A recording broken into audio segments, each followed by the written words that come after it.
وہ ٹیلی گرام بھیج دیتے ہیں، وہ کہتے ہیں کہ یہاں پہ چٹوکھر میں سب اوکے ہے، ہنزا بغیر کسی ریزسٹنس کے ہم نے ہنزا کو کیپچر کر لیا ہے، اور یہاں پہ لوگ جو ہے نا اب ان کا خوف ختم ہو گیا ہے، وہ اپنے کام وغیرہ میں جو ہے نا مصروف ہو گئے، اور خواتین بھی جو ہے نا بغیر کسی ڈر کے ادھر ادھر اپنے کام میں مصروف ہے۔ تو 22 دسمبر کا جو ٹیلی گرام ہے کورسپونڈنس کا ہنزا نگر آپریشنز کے حوالے سے، اس میں جو سیکرٹری ٹو انڈین گورنمنٹ ہے وہ وائسرائے کو لکھتے ہیں کہ کوئین جو وکٹوریا ہے برطانیہ، ملکہ برطانیہ، وہ اپنے جوانوں کو مبارکباد پیش کرتی ہے اس کامیابی پہ اور اچھے کنڈکٹ دکھانے پہ، اور خود جو سیکرٹری ہے، secretary to British Indian government, وہ بھی جو ہے نا مبارکباد پیش کرتے ہیں ہنزا نگر کو کامیابی کے ساتھ کیپچر کرنے پہ۔ پھر چونکہ 25 دسمبر کرسمس ڈے قریب آ رہا تھا، تو وہاں پہ ہنزا کے اندر کیسل میں اس کی تیاریاں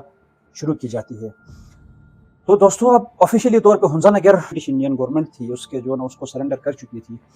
تو ہم نے آپ کو بتایا کہ نگر کے اندر ان کا فوج بٹھانے کا کوئی ارادہ نہیں تھا۔ ہنزا میں وہ 400 کے قریب جو ہے نا باڈی گارڈ ریجمنٹ کے جوانوں کو انسٹال کر دیتے ہیں، اور جو ٹاؤن شیڈ تھے ان کو وہاں پہ ملٹری افیئرس کا ذمہ داری دے دیتے ہیں، اور جو ان کے سٹورٹ تھے، کرلی سٹورٹ، ان کو پولیٹیکل افیئرس کا جو ہے نا انچارج بنایا جاتا ہے۔ دوستو سوال یہ پیدا ہوتا ہے کہ اس پورے پروسیس میں جہاں پہ نگر کا اتنا سارا نقصان ہوا، ہنزا کا کیا رول بنتا ہے؟ تو جو نگر کی اورل ہسٹری ہے وہاں پہ تو وہ بتاتے ہیں کہ میون میں وہ اپنے سائڈ پہ آئے ہوئے تھے ڈیفنس کے لیے، لیکن جو یہ جنگیر لیگ کی لڑائی ہے یا جو اینگلو برش وال ہے، اس میں ایز سچ ہنزا کا کوئی ڈائریکٹ کنفرنٹیشن نہیں ہوا اور ان کا کوئی رول نہیں رہا ہے۔ ہنزا کا پروسپیکٹو یہ ہے، جیسے حاجی قدرت اللہ بیگ نے اپنی کتاب میں لکھی ہے، وہ کہتے ہیں کہ جو نا نگر اور ہنزا والے ساتھ جو ہے نا وہاں پہ لڑ رہے تھے تھول کے مقام پہ، وہ اس میں ہنزا کے بھی جوان تھے، نگر کے بھی جوان تھے، لیکن یہ ماننے والی بات نہیں ہے دوستو۔ اس کے لیے جو ہے نا مطلب کچھ وجوہات تو پہلے یہ ہے کہ جو جتنے بھی وہاں پہ نگر والوں کی شہادتیں ہوئی ہے، اتنا نقصان ہوا ہے، وہاں پہ ہنزا کا جو ہے نا ہمیں کچھ بھی نظر نہیں آتا ہے۔ اسی طرح 150-200 جو بندے گرفتار ہوئے ہیں، اس میں گرفتاریوں میں بھی جو ہے نا نگر والے گرفتار ہوئے، ہنزا کا کوئی بھی جو ہے نا گرفتار نہیں ہوا ہے۔ تو خیر اس کو اگر ہم برٹشرز کے پوائنٹ آف ویو سے دیکھیں تو وہ بھی کہتے ہیں، جیسے جون کیے جس نے دی گلگت گیم کتاب لکھی ہے، وہ بھی اپنی کتاب میں انہوں نے مینشن کیا ہے کہ اس پورے جو ایکشن ہوا ہے اس میں ہنزا کا جو نا مطلب بہت کم ہی جو نا رول نظر آتا ہے ہمیں۔ دوستو ڈیورنٹ اپنی کتاب میکنگ آف دی فرنٹیئر میں لکھتے ہیں کہ ہنزا کا جو ہے نا اتنا کوئی نقصان نہیں ہوا تھا، ہاف ڈزن کے قریب جو ہے نا کوئی کیجویلٹیز، زخمی وغیرہ جو ہے نا ان کے ہو گئے تھے۔ وہ کہتے ہیں کہ جبکہ نگر کا as compare to Hunza, Nagar کا جو ہے نا بہت ہی بے دردی کے ساتھ وہاں پہ قتل عام ہوا تھا، اور وہ کہتے ہیں کہ ہنزا والے اس چیز پہ خوش تھے۔ اور یہ اورل ہسٹری آف نگر میں بھی، جو نگر کے اورل ہسٹری ہے، بزرگ ہے، وہ ہمیں یہ بتاتے ہیں کہ ہنزا والے یہ سمجھ رہے تھے کہ نگر والوں نے بیوقوفی کی ہے وہاں پہ انگریزوں کے ساتھ لڑ کے، لیکن حقیقت تو یہ ہے دوستو کہ یہ جو لڑائی تھی یہ ہنزا اور نگر کی انڈیپینڈنس کی لڑائی تھی۔ جون کی اپنی کتاب میں لکھتے ہیں کہ دو انڈیپینڈنٹ اسٹیٹ، ان کے اندر سے آپ زبردستی روڈ لے کے جانا چاہ رہے ہیں، اس کا مطلب تو یہ ہے کہ آپ ان کے انڈیپینڈنس کو چیلنج کر رہے ہیں۔ اور پورے پروسیس میں ہم نے آپ کو بتایا کہ ایٹیٹیوڈ بھی جو ہے نا ہنزا کا بہت ویلکمنگ رہا، انگریزوں کو انہوں نے گھی وغیرہ پیش کر کے جو ہے نا ویلکم کیا، جبکہ نگر کے حوالے سے قراقرم ٹرانزیشن میں جو چیپٹر ہے دی بیٹل آف نیل فورٹ، وہاں پہ یہ چیز مینشن ہے کہ پولس و شیار کے مقام پہ کچھ نوٹیبلز نے وہاں پہ ڈرائی فروٹس وغیرہ جو ہے نا ان کو برٹش انڈین آرمی کو پیش کی، جبکہ ہنزا میں جو ہے نا مطلب بہت زیادہ ان کو ویلکم کیا گیا۔ ہو سکتا ہے یہ پاسبل ہے، یہ اورل ہسٹری میں بھی جو ہے اس کے ہمیں کچھ آثار نظر آتے ہیں کہ جو عزور خان تھے اور وہ اور صفدر علی، چونکہ آپس میں ان کی رشتہ داری بھی تھی، تو وہ ہو سکتا ہے جنگ سے پہلے آپس میں کوپریٹ کر رہے ہوں کہ ہم کس طریقے سے ڈیفنس بنائیں گے، یا پھر ان کا آپس میں یہ ڈیسائیڈ ہو کہ میون والے سائڈ پہ ہم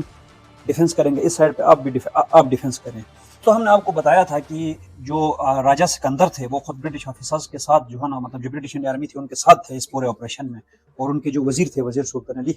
وہ بھی۔ اور ہنزا والے بھی جو ہے نا یہی کہتے ہیں، ہنزا والوں کی جو اورل ہسٹری ہے اس سے بھی ہمیں یہ پتہ چلتا ہے کہ وزیر ہمایوں جو کہ غزن خان کے وزیر تھے، وہ جب صفدر علی نے ہنزا کو کیپچر کیا تو وہ بھاگ کے چترال چلے گئے تھے، چترال سے ان کو بھی لایا گیا تھا، اور وہ بھی برٹش انڈین آرمی کے ساتھ تھے، اور وہ جو ہے نا ہنزا کی طرف ان کو گائیڈ کر رہے تھے۔ دوستو اب ہم چلتے ہیں اس پوری ویڈیو کی جو ہے نا کنکلوڈنگ ریمارکس کی طرف۔ تو دیکھیں ہنزا اور نگر کے لیے یہ انڈیپینڈنس کی لڑائی تو تھی ہی۔ اب ظاہر ہے ہنزا کا جو ہے نا اس پورے جو جنگ ہے، جنگ میں کوئی اس طرح کا ایز سچ کوئی جو ہے نا میجر رول نہیں ہے، جو میجر جو لڑائی ہوئی ہے یا نقصان ہوا ہے وہ نگر کی طرف سے ہی ہوا ہے۔ جو بہادری کے ساتھ اپنا ڈیفنس کیا، اپنی آزادی کے لیے جو ہے نا حریت دکھائی ہے، وہ نگر والوں نے دکھائی ہے۔ ایز کمپیئر ٹو ہنزا، بے شک وہ میون میں اپنے ڈیفنس کے لیے جو ہے نا وہ تیار تھے، لیکن ایک دفعہ نگر کے جو ہے نا لڑائی کے بعد انہوں نے کہیں پہ ریزسٹ کرنے کی کوشش بھی نہیں کی۔ وہ چاہتے تو ریزسٹ کر سکتے تھے، وہ دوبارہ جا کے کہیں پہ ڈیفنس لائن بنا سکتے تھے، کیونکہ ان کے پاس موقع تھا کرنے کا۔ نگر میں تو جتنے بھی جوان تھے وہ یا تو گرفتار ہو چکے تھے یا تو شہید ہو چکے تھے، تو خیر وہ نہیں ہو سکا. صفدر علی اپنے ساتھ کچھ لوگوں کو لے کے آگے بھاگ گئے اور وہاں پہ جو ہنزا کے لوگ تھے انہوں نے جو ہے نا سرنڈر کر دیا. لیکن اس کا یہ بالکل بھی مطلب نہیں ہے کہ اس جو برٹشرز آئے تھے وہ صرف نگر کے لیے آئے تھے. نہیں دوستو, وہ ہنزا کے لیے بھی آئے تھے. پچھلے ایپیسوڈ میں ہم نے یہ ذکر کیا تھا کہ ہنزا کی جو اسٹریٹجک پوزیشن تھی وہ بہت اہم تھی. وہ رشیا کے ساتھ بھی بارڈر کرتا تھا اور چائنا کے ساتھ, اور ہنزا کے دونوں کے ساتھ تعلقات بھی تھے.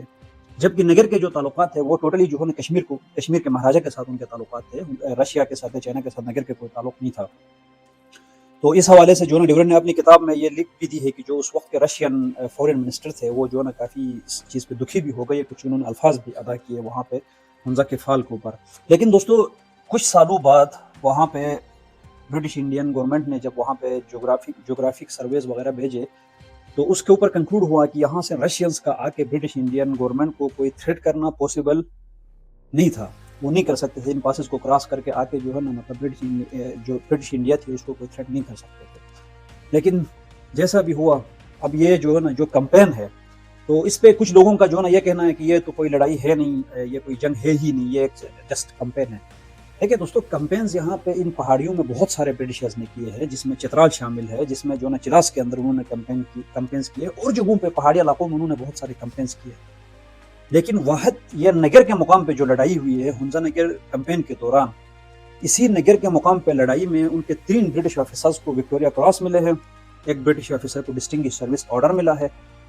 تو یہ برٹش آفیسرز کی بات کر رہے ہیں. نہ جانے کشمیری جو آفیسرز تھے ان کو انہی کے برابری میں جو ہے نا ان کے اپنے جتنے بھی بڑے ایوارڈز تھے وہ مل گئے ہیں. تو اب دوسرے کمپینز کے اوپر چترال کمپین یا جو چلاس کا کمپین ہے اس میں دیکھیں تو 9 وکٹوریا کراس. اس کے علاوہ بہت سارے برٹش آفیسرز کو جو ہے نا مطلب ترقی مل گئی. خود ڈیورن کو جو ہے نا مطلب ترقی مل گئی اس لڑائی کے بعد. ایک طرف یہاں پہ یہ چیزیں ہو رہی تھی تو برطانیہ میں بھی جو ہے نا اس کے اوپر بہت سارے سوالات اٹھائے جا رہے تھے. اس ملٹری جو آپریشن ہوا ہے اس کے اوپر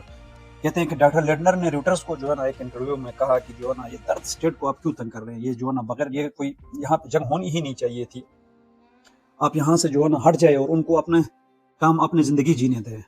اسی طریقے سے جو ہے نا برٹش پارلیمنٹ کے اندر جو ہے نا ہیئرنگ ہوئی. پہلے وہاں پہ جو کرزن تھے, لارڈ کرزن, وہ اپنا بتا دیتے ہیں کہ جو ہنزا نگر کی لڑائی ہے یہ انیویٹیبل ہو گئی تھی. وہ ساری چیزیں اپنا پیش کرتے ہیں, جیسے ہم نے بتایا کہ رشیا کو روکنے کے لیے بہت ضروری ہو گیا تھا, اور یہاں کے جو لوگ جو ٹرائب مین تھے ہنزا نگر کے وہ باغی تھے, تو یہ جنگ ایک طریقے سے انیویٹیبل ہو گئی تھی.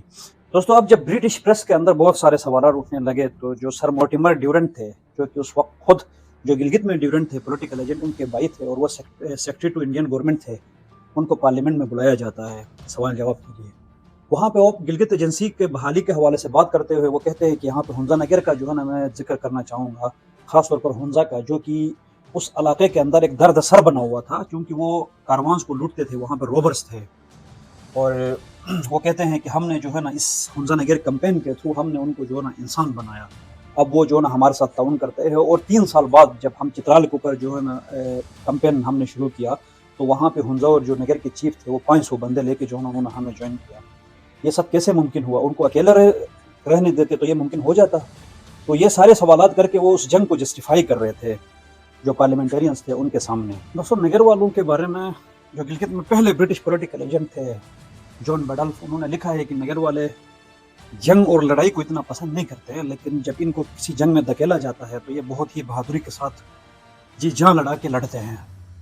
اور یہ بات ظاہر ہے جان بیڈلف تو نہیں تھے, ان کی جگہ پہ جو نا کئی سالوں بعد وہاں پہ ڈیورن کے انڈر میں جو لڑائی ہوئی ہے, یہ جنگی ریلیٹ کی لڑائی ہوئی ہے, اس میں نگر والوں نے یہ بات واقعی میں ثابت بھی کر دی ہے. لیکن بدقسمتی یہ ہے دوستوں کہ اب ظاہر ہے نگر میں جو ہے نا راجہ عزور خان وہ گرفتار ہو کے ان کو ایگزائل میں کشمیر بھیجا گیا, تو اب وہ وہاں پہ نہیں رہے, ان کی جگہ پہ اسکندر اور ان کے والد ظافر زاہد جو ہے نا حکمرانی کر رہے تھے. تو انہوں نے یہ سارے جو ایونٹ تھا اس کو کنٹروورشل بنایا, اور انہوں نے کہا کہ جو ہے نا یہ ساری اس عزور خان کی اس کا کیا ادارہ ہے. ہونا تو یہ چاہیے تھا کہ نگر والے اس ایونٹ کو, جو کہ بہت ہی ان کی نگر کی تاریخ میں بہت ہی جو ہے نا ہسٹورک مومنٹ تھا, اس کو سیلیبریٹ کرتے ہر سال, اس کی برسی مناتے, اس کی اپنے شہیدوں کو یاد کرتے. لیکن اس کو پولیٹیسائز کیا گیا, اور جو